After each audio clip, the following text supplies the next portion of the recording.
मैं एक जांबाज सऊदी हुकूमत की तरफ से एक नए मिशन पर। पूरी कहानी सुनने के लिए डिस्क्रिप्शन में मौजूद प्लेलिस्ट के लिंक को क्लिक कीजिए और चैनल को सब्सक्राइब करना मत भूलिए। सब्सक्रिप्शन के बटन को दबाइए और बेल आइकन पर क्लिक कीजिए ताकि आपको हमारी तमाम कहानियाँ बिला ताखीर मिलती रहें। और इसे लाइक और शेयर करने के साथ साथ कमेंट करके हमें बताइए कि आपको हमारी वीडियोस कैसी लग रही हैं। तो आइए कहानी की तरफ चलते हैं। हमने अलवजीहा जाने की सारी तैयारी मुकम्मल कर ली थी और गोताखोरी का तमाम सामान भी खरीद लिया था। मैंने फ़ोन पर जद्दा में कर्नल नबील के अलावा कमांडर इन चीफ के चीफ सिक्योरिटी ऑफिसर को भी बता दिया था कि हमने अलवजीहा जाना है। हमारी रिहाइश का अगर कोई माकूल इंतज़ाम हो सके तो हमें बहुत सहूलत होगी, क्योंकि अलवजीहा में भी कोई रिहायशी होटल वगैरह नहीं था। कर्नल नबील ने कहा कि वो अलवजीहा के पुलिस चीफ को फ़ोन पर अभी राब्ता करके वहाँ के सरकारी रेस्ट हाउस में न करूँ, हमारी रिहाइश का इंतज़ाम करने का कह देगा और वहाँ का पुलिस चीफ हमें फ़ोन पर बता देगा कि हम कब जंबा से रवाना हों। कर्नल नबील ने मुझे ये भी कहा कि मैं वहाँ के पुलिस चीफ या किसी से भी अपने असल मिशन के मुतालिक बात न करूँ और मैं और मेरे साथी अपनी आमद का मकसद सिर्फ यही बयान करें कि हम अलवजीहा और उसके गिरदोनिवाह में मीठे पानी की तलाश में आए हैं। आप लोग अपना राज किसी को न बताएं, क्योंकि बहीरा अहमर के इस किनारे पर आबादी हमसे ज़्यादा हमारे मुखालिफिन की हामी है। दरअसल मुझे मुबशिर की बताई हुई इत्तला पर पूरा यकीन नहीं था। मुबशिर अब हर रोज़ खासा वक्त हमारे साथ गुजारता था। मेरे दिमाग में ये बात खटकती थी कि सऊदी हुकूमत ने उस सूडानी असलहे की तलाश में किस कदर पापड़ बेले हैं, लेकिन उसे अब तक नाकामी हुई है। मुबशिर समेत उन सब लोगों को यकीनन ये भी इल्म होगा कि इस असलहे के मुतालिक सही इत्तला देने वाले को हुकूमत इनाम से मालामाल कर देती। बकौल कर्नल मुजम्मिल मुबशिर कोई डरपोक या सीधा साधा शख्स नहीं था। वो जिस विदेशी हुकूमत की आंखों में धूल झोंक कर वहां से फरार हुआ था, वो किसी मामूली दिमाग के आदमी के बस की बात न थी। मुबशिर ने उस असलहे के मुतालिक सब कुछ जानते हुए भी अब तक क्यों खामोशी इख्तियार की थी। उसने तो हमें उन सऊदियों के नाम और एड्रेस भी दे दिए थे जो हुकूमत के खिलाफ बागियों की इमदाद कर रहे थे और अब तक हुकूमत के अताब से भी बचे हुए थे। कोस्ट गार्ड की गश्ती कश्तियां और गन बोट्स भी 12 से ज्यादा थीं।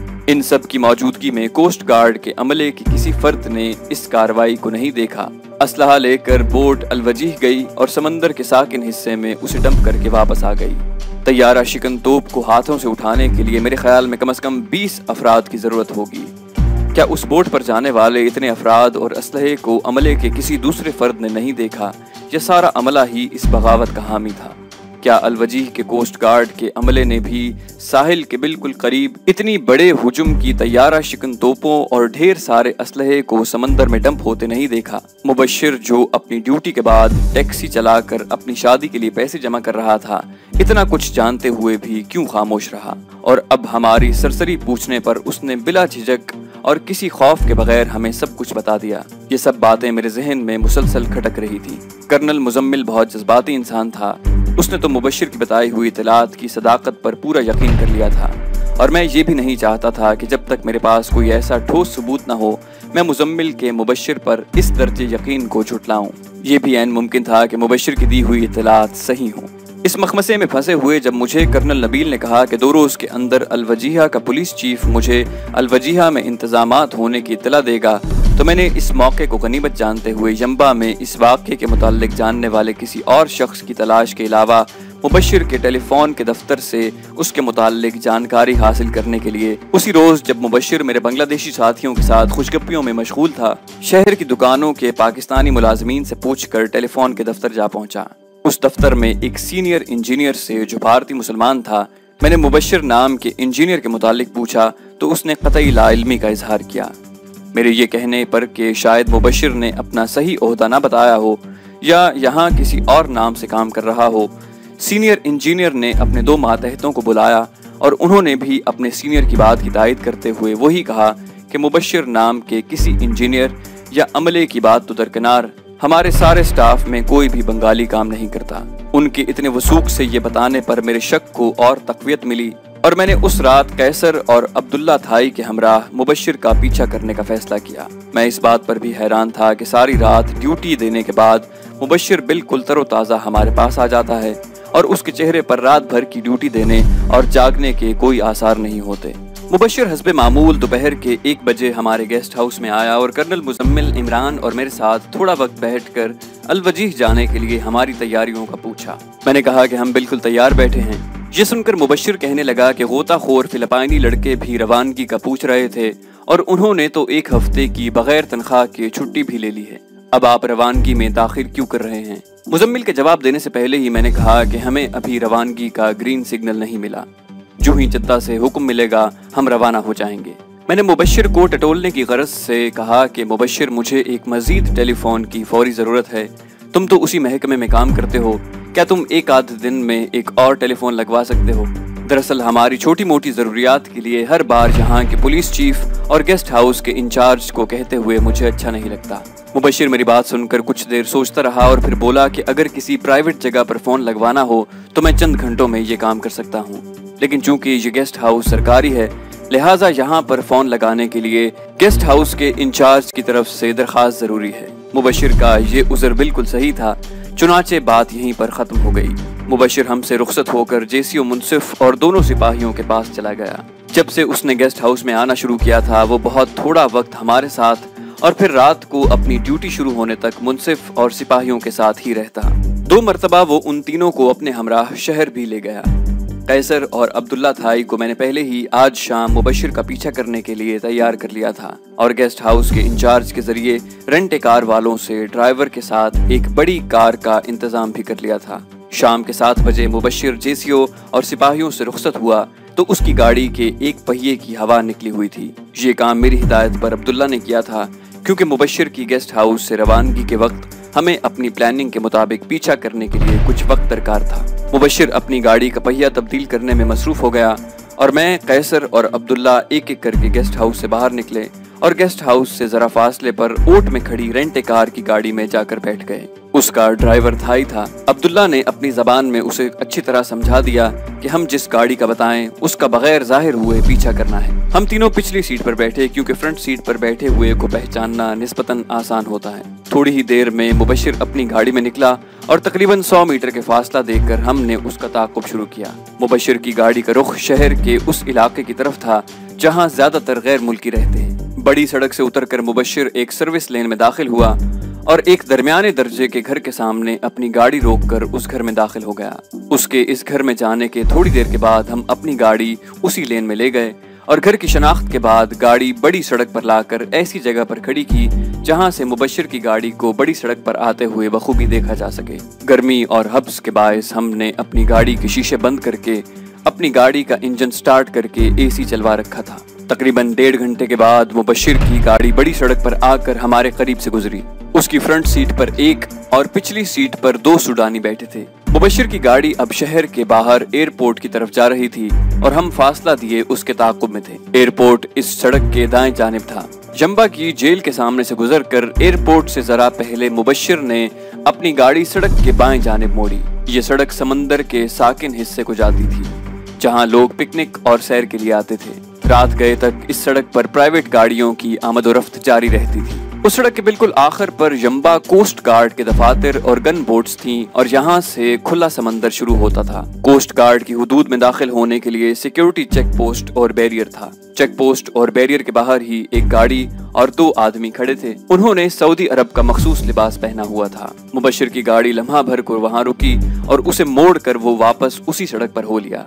अब उसके पीछे दोनों सऊदियों की गाड़ी थी जो मुबश्शिर की गाड़ी को ओवरटेक करके उसके आगे हो ली। अब हमारी गाड़ी उन दोनों के पीछे थी। पिकनिक वाली जगह से ये दोनों गाड़ियां एक कच्चे और पथरीले रास्ते से नीचे उतरी और पिकनिक स्पॉट जहां 20 गाड़ियां खड़ी थीं वहां से गुजरती हुई साकिन समंदर के साथ एक ऐसे मकाम पर रुकी जहां इर्द गिर्द कोई इंसान न था। मैंने अपनी गाड़ी पिकनिक वाली जगह पर दूसरी गाड़ियों के साथ रुकवा दी और अब्दुल्ला और कैसर के साथ मुबश्शिर की गाड़ी की तरफ पैदल चल पड़ा। उनकी गाड़ियां हमसे तकरीबन 1 फरलांग के फासले पर थीं और उनकी हेडलाइट समंदर के साकिन हिस्से को रोशन कर रही थी। हम छुपते छुपाते आगे बढ़ रहे थे। उनकी गाड़ियों की लाइट्स में हमने देखा कि मुबश्शिर ने अपने कपड़े उतारे और सिर्फ अंडरवेयर पहने समंदर में छलांग लगा दी। खुले समंदर में लहरें किनारों से टकराती हैं।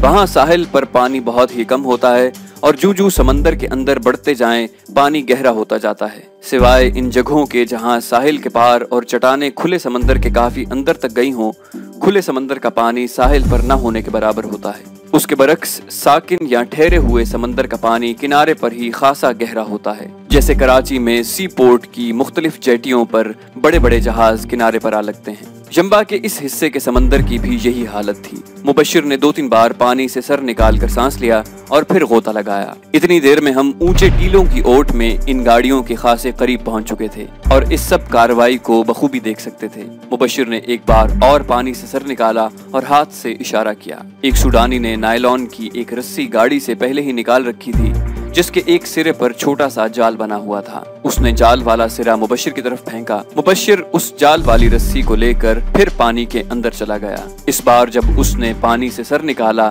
तो उसके इशारे पर दोनों सूडानियों ने रस्सी को खींचना शुरू किया। मुबशिर अब तैरता हुआ समंदर की तरफ आ रहा था।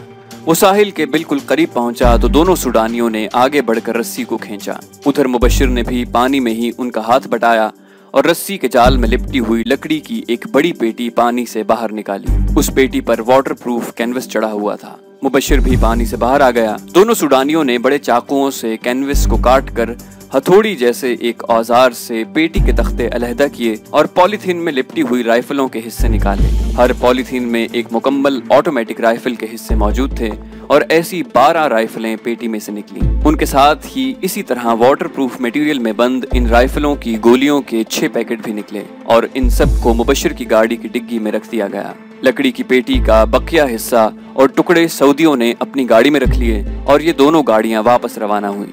हम इन गाड़ियों के इस कदर करीब पहुंच चुके थे कि कैसर ने दोनों गाड़ियों के नंबर भी अपनी डायरी में लिख दिए। दोनों गाड़ियां हमारे करीब से गुजर गईं। हमारे मिशन का पहला हिस्सा मुकम्मल हो चुका था, लिहाजा अब हमें उनके ताक़ुब की जरूरत न थी। गाड़ियों के ओझल होने के बाद हम अपनी गाड़ी तक पहुंचे और वापस गेस्ट हाउस जाकर रेंट ए कार की गाड़ी छोड़ दी। वापसी के सफर के दौरान हम बिल्कुल खामोश रहे, लेकिन हमारे जहन पूरी तरह से आज रात की कार्रवाई में उलझे हुए थे। मैंने कैसर और अब्दुल्ला को ताकीदन कहा कि आज रात के वाक़े का किसी से भी जिक्र न किया जाए। मैं मुजम्मिल और इमरान को भी सरप्राइज देकर ये समझाना चाहता था कि हम वतन, हम ज़बान और पुरानी जान पहचान वाले भी वफादारियां तब्दील कर लेते हैं। इसलिए मैंने उनसे भी इस सारे वाक़े के मुताल्लिक एक हर्फ तक न कहा। गेस्ट हाउस में अपने कमरे से ही मैंने कर्नल नबील से जद्दा में राब्ता किया और उसे ये कहा कि अगर वो कल सुबह पहली फ्लाइट से जंबा पहुंच जाए तो मुझे खासा यकीन है कि मुझे सौंपे गए मिशन की कामयाबी की रिपोर्ट उसे दे सकूंगा। नबील ने अगली सुबह आने का वादा किया। सिर्फ एक बात मेरे दिमाग में अटकी हुई थी कि सिर्फ 12 राइफलों के साथ बागी हुकूमत का मुकाबला करने का तो सोच भी नहीं सकते थे। फिर इन राइफलों को समंदर से निकालने का मकसद क्या था? सोचते सोचते अचानक ही मेरे दिमाग में कौंदा सा लपका और सारी बात वाज़ेह हो गई। मुबशिर ने हमें बागियों का सारा असलहा अलवजीह के समंदर में डंप करने का इस रुख से यकीन दिलाया था कि हम वहां जाने के लिए बिल्कुल तैयार बैठे थे। जाहिर है कि हमें अलवजीह में कुछ न मिलता और हम नाकाम वापस लौटते। बागियों का मकसद न सिर्फ असलहे को छुपाए रखना था बल्कि उसकी तलाश में आने वालों को ख़त्म करना भी था। मुबशिर को ये इल्म था कि मुजम्मिल बड़ा हठधर्म और ज़िद्दी है और जिस बात का कसद कर ले उसे जब तक पूरा न कर ले चैन से नहीं बैठता। मुबशिर को कर्नल मुजम्मिल ने अपना जानते हुए ये भी यकीनन कहा होगा। जेसीओ मुनसिफ और दोनों सिपाहियों से भी उसे हमारे मुताल्लिक खासी मालूमात मिली होंगी। मुबशिर से सबसे बड़ी गलती ये हुई थी कि उसने असलहे के डंप किए जाने के वाक़े को इस तरह बयान किया था कि अलवजीह से असलहा न मिलने की सूरत में भी उसकी जान नहीं छूटती थी। हमारे हमराह अलवजीह जाने की अगरचे उसने पेशकश भी की थी, लेकिन ये महज इस सारे ड्रामे में अपने किरदार को मजबूत करने के लिए थी। नाकामी की सूरत में भी हमने उसका पीछा छोड़ना नहीं था। अगर वो शुरू में हमारे पूछने पर अपनी लाइल्मी जाहिर करता तो बात आई गई हो जाती। अपनी पहली गलती पर पर्दा डालने के लिए उसने हमें अलवजीह जाने की ऐसी तरगीब दी कि हम उसके झांसे में आ गए। बागी साथियों से मशवरे के बाद ये 12 राइफलें हुकूमत के खिलाफ इस्तेमाल के लिए नहीं बल्कि हमें जंबा और अलवजीह के सफ़र के दौरान हलाक करने के लिए पानी से निकाली गई थी। मेरे पास इन बातों का कोई ठोस सबूत न था, लेकिन वाक़यात की कड़ियाँ मिलाने से यही नतीजा निकलता था जो मैंने बयान किया। जंबा के गेस्ट हाउस की सिक्योरिटी इतनी ज़्यादा थी कि अव्वल तो वहाँ पर हमारा हमला करना बेहद मुश्किल था और अगर हमला करने की जुर्रत की भी जाती तो हम सबको मुख्तलिफ कमरों में ख़त्म करना नामुमकिन था। वीरान सड़क पर 4 गाड़ियों के काफिले को रोकना और हम सबको राइफलों से हलाक करना इतना ही आसान था जैसे बैठी हुई बत्तखों को निशाना बनाना। मुबशिर का गोताखोरी के लिए हमारे लिए सामान खरीदने में भरपूर दिलचस्पी, फिलिपाइनी गोताखोरों का इंतज़ाम और हमें बार बार अलवजीह जाने पर इसरार करना भी मेरे ख्याल की तायद करते थे। दूसरे दिन 11 बजे के करीब पहले मुबश्शिर हस्बे मामूल हमारे पास आया और उसके आने के थोड़ी देर के बाद ही कर्नल नबील का फ़ोन आया कि वो गेस्ट हाउस के एक कमरे में मेरा इंतज़ार कर रहा है। नबील को मैंने कहा कि इस ड्रामे का क्लाइमेक्स बिल्कुल करीब है, हमें फौरी तौर पर 100 के लगभग मुसल्ला फौजी, गोताखोर और 2 बड़ी क्रेनें चाहिए ताकि बागियों को गिरफ्तार किया जा सके और समंदर में डंप असलहे को निकाला जा सके। कर्नल नबील को यकीन दिलाने पर कि सब काम यकीनी तौर पर ऐसे ही होगा जैसा कि मैंने बयान किया है, वो इन इंतजामात के लिए छावनी चला गया और मैं इमरान के कमरे में आ गया जहां मुबश्शिर बैठा हुआ था। कर्नल नबील ने मुझे बताया था कि तमाम इंतजामात में तकरीबन 4 घंटे सर्फ होंगे और अगर ज़रूरत पड़ी तो वो मुझे छावनी से फ़ोन करेगा। बसूरत दीगर तमाम इंतजामात मुकम्मल करने के बाद वो गेस्ट हाउस में आकर मुझे मिलेगा। मैंने इस मौके को गनीमत जाना और पहले कैसर, अब्दुल्ला थाई और रज़ी को कहा कि मुसल्ला हो जाएं और मुबश्शिर को किसी सूरत में भी गेस्ट हाउस से बाहर न जाने दें। उन्हें ये हिदायत देकर मैं इमरान के कमरे में चला आया जहाँ मुजम्मिल, इमरान और मुबश्शिर बैठे हुए थे। मुबश्शिर मुझसे बहुत तपाक से मिला। मैंने इमरान को कहा कि मुबश्शिर को चाय वगैरह पिलवाएं क्योंकि इससे हाथ मिलाते वक्त मुझे ऐसा महसूस हुआ जैसे इसे सर्दी से बुखार और ज़ुकाम हो रहा है। इमरान बोला कि चाय का तो वो पहले ही ऑर्डर दे चुका है। मैं चूंकि मुबश्शिर की असलियत से वाकिफ हो चुका था इसलिए मैंने बड़े नर्म पैराए में उससे चुपते हुए सवाल पूछने शुरू किए। मैंने कहा कि मुबश्शिर, मैं हैरान हूँ कि तुम किस मिट्टी के बने हुए हो। रात भर ड्यूटी देने के बाद तुम बिल्कुल ताज़ा दम दिखाई देते हो। मेरे ये पूछने के जवाब में वो हंसते हुए बोला कि मैं मुसलसल मेहनत और जद्दोजहद करते करते इस बात का आदी हो चुका हूँ। मैंने भी मुस्कुराते हुए उसकी तायद में सर हिलाया और पूछा कि कल शाम मैंने तुम्हारी गाड़ी में 3 सूडानियों को बैठे देखा था, क्या वो भी तुम्हारे साथ काम करते हैं? मेरे इस सवाल पर मुबश्शिर के चेहरे से मुस्कुराहट गायब हो गई और वो कुर्सी पर संभल कर बैठकर चंद सेकंड सोचने के बाद बोला कि वो तीनों सूडानी दरअसल मेरे पुराने गाहक थे जिन्हें मैं कई बार मदीने ले गया था। कल उन्होंने बहुत मजबूर किया तो मैं उनको अपनी गाड़ी में मदीने ले गया और अलस सुबह हम वापस पहुंचे। मैंने कहा, लेकिन तुमने तो उन सूडानियों को उनके घर से उठाया था और फिर तुम्हारी गाड़ी मदीने जाने की बजाय अलवजीह जाने वाली सड़क पर कोस्ट गार्ड के दफ्तर की तरफ मुड़ गई थी। मेरे इस इंकिशाफ पर मुबश्शिर बिल्कुल हरासा हो गया। उसके मुंह से कोई बात न निकली। वो खामोशी से कुर्सी पर पहलू बदलने लगा। इमरान और मुजम्मिल भी हैरत से कभी मुझे और कभी मुबश्शिर को देख रहे थे। मैंने चूंकि मुबश्शिर का भेद खोलना था इसलिए पूरी तैयारी से आया था। मैंने एकाएकी रिवॉल्वर निकालकर उसका रुख मुबश्शिर की तरफ कर दिया और इमरान को कहा कि फौरी तौर पर कैसर, अब्दुल्ला थाई और रज़ी को बुला लाए। इमरान अभी तक कुछ न समझते हुए गैर हाजिर दिमाग के साथ खड़ा था। मैंने सख्त लहजे में उसे कहा कि Imran, did you here my order? Imran फौरन ही बेध्यानी की कैफियत से बाहर आया और यस सर कहकर साथियों को बुलाने चला गया। मुबश्शिर ने मुझे इमरान से मसरूफ देखकर अपनी कमीज के अंदर हाथ डालना चाहा तो मैंने फौरन बोला कि मुबश्शिर, अगर तुमने जरा भी हरकत की तो गोलियां तुम्हारे सीने में उतार दूंगा। मुबश्शिर का हाथ वहीं रुक गया। अपने रिवॉल्वर की नाल के इशारे से मैंने उसे अपने हाथ सर पर रखने का कहा। चंद लम्हों में ही इमरान तीनों साथियों को लेकर कमरे में आ गया। मैंने कैसर और रज़ी को कहा कि मुबश्शिर के दोनों हाथ पकड़ लें और अब्दुल्ला को कहा कि उसको बालों से खींचकर उसके सर को पीछे करें। जब मुबश्शिर पूरी तरह से मेरे साथियों की गिरफ्त में आ गया तो मैंने इमरान को उसकी तलाशी लेने का कहा। उसकी कमीज के अंदर पेंट की पेटी में उड़सा हुआ एक छोटा पिस्टल निकला। इमरान और मुजम्मिल अभी तक वाकई की तह तक नहीं पहुंचे थे। रज़ी ने मेरे कहने पर अलवजीह साथ ले जाने वाले सामान से एक रस्सी निकाली और मुबश्शिर को कुर्सी के साथ इस तरह जकड़ दिया कि वो हाथ पांव न हिला सके। अब मैंने मुबश्शिर को मुखातिब करते हुए और सबको सुनाने के लिए कल शाम की अपनी कार्रवाई बयान की तो कैसर ने मुझे कहा कि सर, मैं अपने तमाम साथियों को यहाँ बुला लेता हूँ ताकि वो भी सारे वाक़यात सुन लें, खुसूसी तौर पर मुनसिफ, जेसीओ अकरम और दीन मोहम्मद भी, जिनके पास ये हर रोज़ बहुत सा वक्त बैठा रहता था। मैंने कैसर को कहा कि सबके लिए ये कमरा छोटा पड़ जाएगा, इसलिए हम सब ड्राइंग रूम में चलते हैं और मुबश्शिर को भी वहीं ले आएं। कैसर और अब्दुल्ला थाई ने रज़ी की मदद से मुबश्शिर को उसी तरह बंधे हुए कुर्सी समेत उठाया और ड्राइंग रूम के दरमियान में उसकी कुर्सी रख दी। अब कैसर और रज़ी बाकी सब साथियों को बुलाने चले गए। 5 मिनट में ही माहा, सपना और तमाम साथी ड्राइंग रूम में जमा हो चुके थे। मैंने तमाम वाक़यात साथियों को सुनाकर मुबश्शिर से सवालों का सिलसिला फिर वहीं से शुरू किया जो इमरान के कमरे में अधूरा हो गया था। मैंने उससे पूछा कि कोस्ट गार्ड के दफातर की बैरूनी दीवार के साथ खड़ी एक और गाड़ी में 2 अरबी लिबास पहने हुए आदमी भी तुम्हारे साथ हो लिए थे और दोनों गाड़ियों में तुम लोग साकिन समंदर के एक मखसूस हिस्से के पास जाकर वहीं खोल कर रुके और तुमने समंदर में कई बार गोता लगाने के बाद सूडानियों की फेंकी हुई एक रस्सी के जरिए समंदर की तह से एक पेटी निकाली।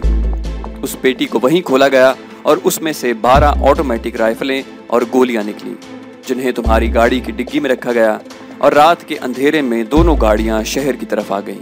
मुबशिर के चेहरे का रंग खौफ के मारे सफेद हो रहा था। उसने मेरे बयान करदा वाक़े को ना तो छुटलाया और ना ही अपनी सफाई में एक लफ्ज़ तक कहा। एक मुजरिम की तरह जो रंगे हाथों पकड़ा गया हो, गर्दन झुकाए वो बिल्कुल खामोश बैठा था। इमरान और मुजम्मिल का गुस्से और शर्मिंदगी के मारे बुरा हाल हो रहा था। उन्हें शर्मिंदगी इस बात की थी कि उनके एक हम वतन ने परदेश में उनके एतमाद को ठेस पहुंचाई। मुजम्मिल उसको बरसों पहले था और उससे उसकी पाकिस्तान से वफादारी के वाक़यात सुनकर ही हमने न सिर्फ उसको बढ़कर गले लगाया था, बल्कि उसकी दर्दनाक कहानी और शादी का सुनकर उसकी भरपूर माली मदद भी की थी। मुजम्मिल खामोशी से उठकर अपने कमरे में चला गया और चंद लम्हों बाद जब वापस लौटा तो उसके हाथ में रिवॉल्वर था। वो बोला कि मैं इस गद्दार और नमक हराम को इसकी नमक हरामी का अभी मजा चखाता हूँ। मैंने और इमरान ने बड़ी मुश्किल से उसे रोका और मैंने उसके हाथ से रिवॉल्वर छीन लिया। सिपाही उसके लिए ठंडा पानी लेकर आए और जब चंद मिनट में उसका गुस्सा जरा धीमा हुआ तो मैंने मुजम्मिल और दूसरे साथियों को मुखातिब करते हुए कहा कि मुझे अपनी अपनी सोच के मुताबिक जरा ये बताइए कि 12 राइफलों के साथ ये बागी क्या सऊदी हुकूमत का मुकाबला कर सकते हैं? मुजम्मिल भाई, क्या तुम्हारे पास खलना में अपने हम ख्याल 12 अफराद भी नहीं थे जो राइफलों के साथ बांग्लादेशी फौज और हुकूमत को जेर कर सकते? क्या इसी जंबा में सऊदी नेशनल गार्ड्स ने एक पूरी बागी रेजिमेंट को भून कर नहीं रख दिया था? और क्या मुबशिर और उसके साथी इस वाक़े से लाइल्म थे? नहीं, ऐसी हरगिज कोई बात न थी। जहाँ तक मैं समझ पाया हूँ और वाक़यात की कड़ियों को मिलाकर जो नतीजा मेरे सामने आया है वो कुछ इस तरह से है कि बागियों का सारा असलहा जंबा के साकिन समंदर में ही डंप किया गया है। मुबशिर बागियों का साथी है और जब उसे हमारे इरादों का इल्म हुआ तो इसने हमें मिसगाइड करने के लिए असलहे का अलवजीह में डंप किए जाने का इतने यकीन के साथ बताया कि हम सब इसकी बातों में आ गए और हमने इस पर पूरा यकीन करते हुए उन बातों को बिल्कुल नज़रअंदाज कर दिया जिनके मुताल्लिक ज़रा सा गौर करने पर मुबशिर की बताई हुई तमाम बातों की नफ़ी हो जाती है। जंबा में बागियों के असलहे को दोबारा कोस्ट गार्ड की गन बोट्स या किसी दूसरी बोट पर लोड करने के लिए दर्जनों अफराद की ज़रूरत होती। कोस्ट गार्ड का सारा अमला ही बागियों के साथ मिला हुआ नहीं था कि साकिन समंदर के दहाने पर कोस्ट गार्ड की दर्जन भर गन बोट्स और अमले की आंखों में धूल झोंक कर असलहे से भरी बोट अलवजीह ले जाकर असलहा डंप कर दी जाती और किसी को कानो कान खबर न होती। बस इसी बात ने मुबशिर को मशकूक बना दिया। अलवजीह जाने के लिए हमारी तैयारियों में इसने भरपूर हिस्सा लिया। टेलीफोन के दफ्तर में इसकी मुलाजिमत करने की कहानी भी महज झूठ है और मैं उसकी तस्दीक कर चुका हूँ। मुबशिर ने colonel Muzammil, major Imran, JCO Munsif और अकरम और दीन मोहम्मद से अपनी हमवतनी और हम ज़बानी की वजह से हमारे माजी के मिशंस के मुताल्लिक खासी जानकारी हासिल की होगी और उसी को पेश नज़र रखते हुए जब बागियों को हमारी हट धर्मी का बताया होगा तो हमसे निजात पाने के लिए सिर्फ यही सूरत इनकी समझ में आई कि हमें अलवजीह जाते हुए रास्ते में ही ख़त्म कर दिया जाए। ये 12 राइफलें इसी मकसद के लिए समंदर से निकाली गई थी। मेरी ये बातें सुनकर मुजम्मिल पर फिर गुस्से का दौरा पड़ा। उसका रिवॉल्वर तो मैं ले चुका था। उसने कुर्सी से बंधे हुए मुबशिर को चांटों और ठुड्डों से पीटना शुरू किया। मेरे साथियों ने उसे बड़ी मुश्किल से काबू किया। मैंने मुजम्मिल को समझाते हुए कहा कि मुजम्मिल, इसमें तुम्हारा कसूर नहीं, इसने हम सबको ही बेवकूफ़ बनाया है। थोड़ी देर में ही यहाँ की छावनी के फौजी हरकत में आ जाएंगे और आज ही न सिर्फ बागियों को गिरफ्तार करेंगे बल्कि डंप किया हुआ असलहा भी निकाल लेंगे। हमारे जिम्मे जो काम था उसे हमने पूरा कर दिया है।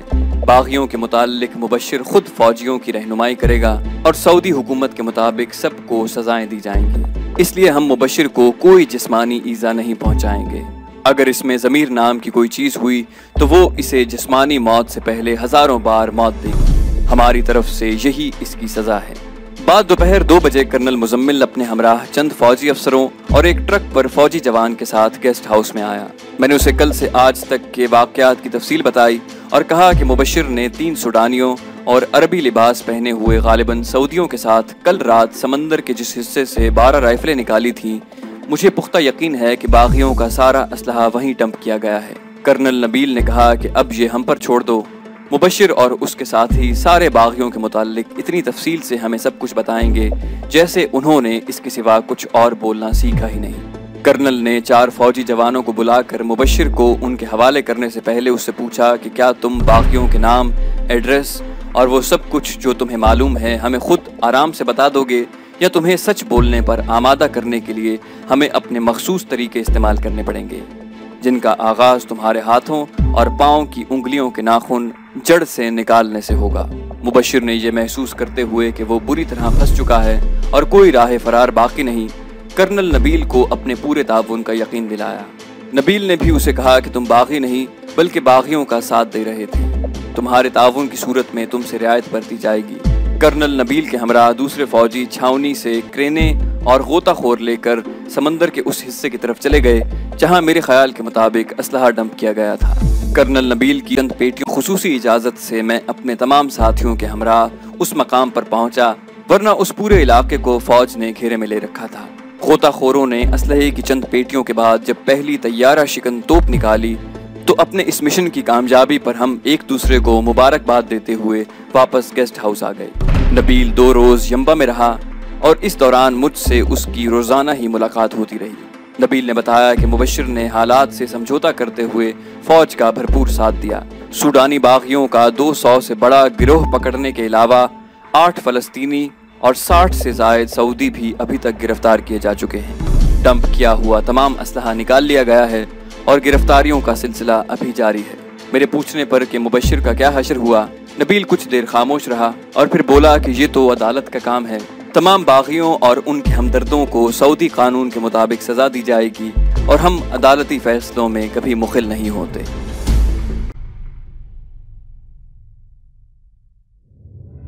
تو دوستو یہ تھی ہماری آج کی کہانی۔ امید کرتے ہیں آپ کو ہماری کہانی پسند آئی ہوگی۔ جانے سے پہلے اس ویڈیو کو لائک اور شیئر کرنا مت بھولیے، اور اگر ابھی تک آپ نے ہمارے چینل کو سبسکرائب نہیں کیا تو اسے سبسکرائب کیجئے اور بیل آئیکن پر کلک کیجئے تاکہ آپ کو ہماری تمام ویڈیوز بلا تاخیر ملتی رہیں، اور سب سے اہم کامنٹ کر کے ہمیں بتائیے کہ آپ کو ہماری ویڈیوز کیسی لگ رہی ہیں۔ ہم مزید ویڈیوز لے کر جلدی حاضر ہوں گے۔ اپنا بہت خیال رکھیے گا۔ اللہ حافظ۔